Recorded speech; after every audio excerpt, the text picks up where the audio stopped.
रूस यूक्रेन के बीच बीते 7 महीनों से जंग जारी है। इस दौरान रूस की जनता अपने राष्ट्रपति के हर फैसले पर साथ खड़ी रही है। लेकिन अब कुछ ऐसा हुआ कि रूसी नागरिकों में हड़कंप मचा हुआ है। दरअसल पुतिन के एक फैसले ने इतनी दहशत फैला दी है कि अब लोग अपना सब कुछ छोड़कर बस निकल जाना चाहते हैं, बिना ये सोचे कि दूसरे देश में उनका क्या होगा, कैसे रहेंगे, क्या करेंगे। लेकिन अब लोग इस जंग का हिस्सा नहीं बनना चाहते।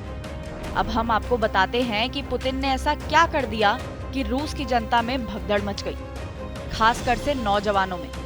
दरअसल यूक्रेन से जंग जीतने और जीते हुए इलाकों को नियंत्रण में रखने के लिए पुतिन को और सैनिकों की जरूरत है। पुतिन ने सेना में 3 लाख रिजर्व सैनिकों की तैनाती का ऐलान किया तो लोगों में दहशत फैल गई। पुतिन के इस ऐलान के बाद बड़ी संख्या में लोग देश छोड़ने की तैयारी में हैं।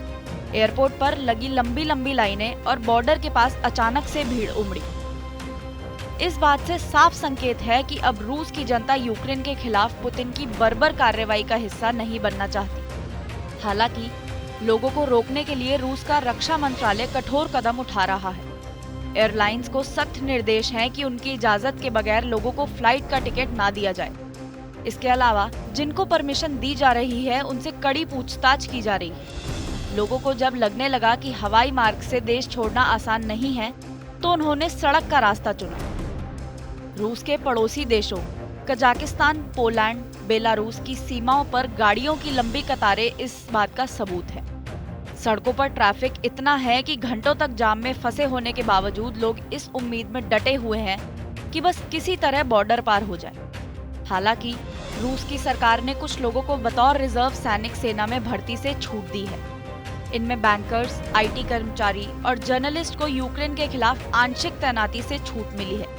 रूस के रक्षा मंत्रालय ने कुछ जरूरी इंडस्ट्रीज में काम करने वाले लोगों को इस तैनाती से बाहर रखा है। बावजूद इसके पुतिन अब अपने ही लोगों का भरोसा खोते जा रहे हैं। यही नहीं, पुतिन ने शनिवार को मार्शल लॉ लागू कर दिया है। इसके तहत युद्ध छोड़कर भागने वाले सैनिकों को 10 साल या उससे ज्यादा वक्त तक, जबकि ड्यूटी से मना करने वाले सैनिकों को 3 साल की जेल काटनी होगी। रूसी नागरिकों के देश छोड़ने की खबरें लगातार अंतर्राष्ट्रीय मीडिया से सुर्खियों में बनी हुई हैं। जर्मनी ने इस मौके का फायदा उठाते हुए एक जरूरी ऐलान किया है। रूस छोड़कर आने वाले लोगों का जर्मनी स्वागत करता है। इसके अलावा यूक्रेन के राष्ट्रपति व्लादिमीर ज़ेलेंस्की ने भी ऐलान किया है कि जो भी रूसी सैनिक सरेंडर करना चाहते हैं तो उनका पूरा सम्मान किया जाएगा। यूक्रेन के साथ युद्ध में रूस को खासा नुकसान झेलना पड़ा है। पुतिन को एक के बाद एक कई झटके मिले हैं। रूस की अर्थव्यवस्था चरमरा गई है। बावजूद इसके पुतिन को उम्मीद है कि रिजर्व सैनिकों की तैनाती इस लड़ाई का रुख बदल सकती है। लेकिन रूस के लोग हैं कि वो पुतिन की फौज का हिस्सा बनना ही नहीं चाहते। आपको हमारी वीडियो कैसी लगी कमेंट बॉक्स में जरूर बताएं और ऐसे ही देश विदेश की तमाम बड़ी खबरों के लिए सब्सक्राइब करें हमारे YouTube चैनल TV9 भारतवर्ष।